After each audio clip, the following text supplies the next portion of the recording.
Got a few new things for you before I get to this on the table.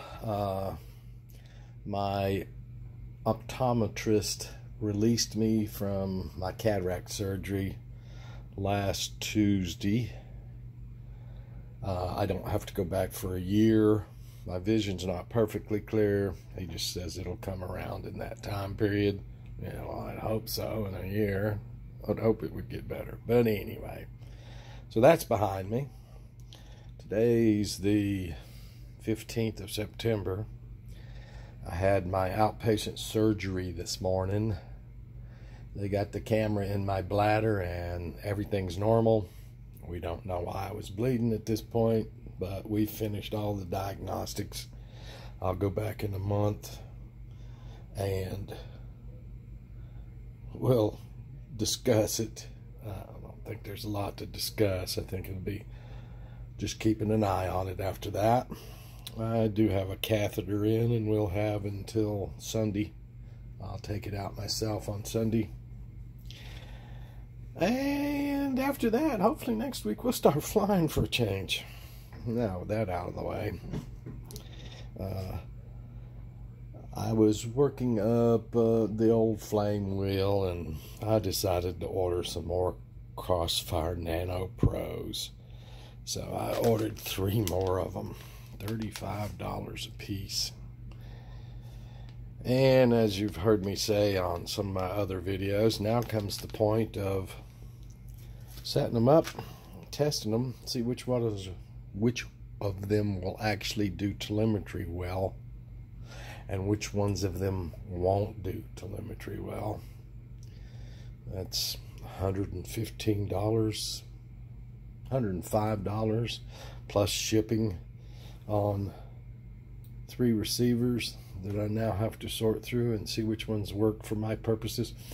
By the way, they all, Dragon Link, a lot of telemetry problems, but the Control Link works 100%. Crossfire, lots of telemetry problems, but the Control Link works 100%, always has. In every version of the software, the software upgrades in the past year or so, especially, have been just for software things. No real functionality change to the basic control signals themselves. Mostly just telemetry and other bells and whistles like smart audio, VTX control, I think they call it, and Crossfire and stuff. Anyway, I'm going to wire up these receivers with wire wrap wire this time. I used to use a lot of this. There was a time when wire wrap was popular.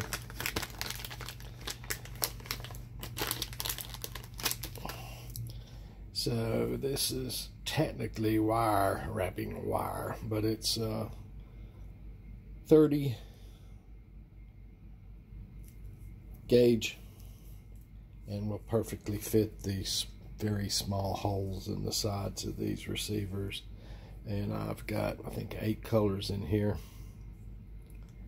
So I am going to try a little differently with the wiring of these receivers and start testing them. As I was getting things ready to go while I was still dealing with my eyes and other problems, I've got the CAUV telemetry radios ready to test for range. I've got the MRO radios ready to test for telemetry range. I've got Crossfire non-pro, it's on an old Diversity receiver, Crossfire telemetry ready to test for range. I've got the Crossfire Nano Pros that are supposed to be much more power, ready to test for telemetry range. The Dragon Link, boy, telemetry works there, sometimes doesn't. I've got one platform that's a little wonky that I'll show you. And the wonkiness of it is where you control the speed of the telemetry stream so you can get a good connection. An old H743 original chip keeps resetting those parameters on me on a power up and power down, whereas one of the 743 version 2s I think I have works and doesn't do that. It's going to be hard to chase that one down. But that's all inside the Dragon Link telemetry, which, you know, I don't hold much hopes for the Dragon Link. So, health problems are kind of, I'm getting past them, and don't know how I will feel next Monday after everything comes out Sunday, but that's what we'll be doing, flying right after, like I say, I recover from a little outpatient surgery this morning for diagnostics. So that's what's in the pipe. I also have the flame wheel. I've actually flown it, crashed it, broke it, fixed it, got it ready to fly again, added to the mix. So there's about 11 platforms, dozen platforms around here for flying. There's not much else to be done with them except fly them. So, and my biggest goal in flying them will be good old Ardu telemetry. Everybody wants it. Only way I know you can really get it for sure is with the 4G type, which I haven't delved deeply into yet, but I will at some point. And then there's a CUAV telemetry radio I've got my eye on, but it's $750. That solution is not,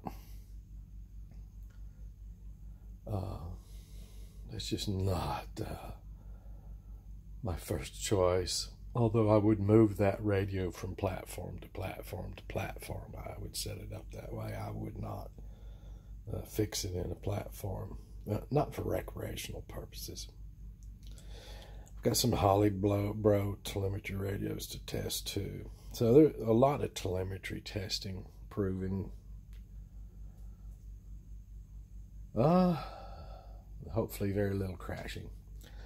Just a little update for September 15th. And I'll show you as I start working up this soldering job on this over the next couple of days while I'm recovering. I'll be doing that. Wiring these up and testing them on the bench. Who wants to guess how many of the three, will all three of them work? Two of them? One of them? None of them? Was it a total waste of $105 when I'm not going to get telemetry out of any of them? Was it a waste of $35? I'm only going to get telemetry out of two of them?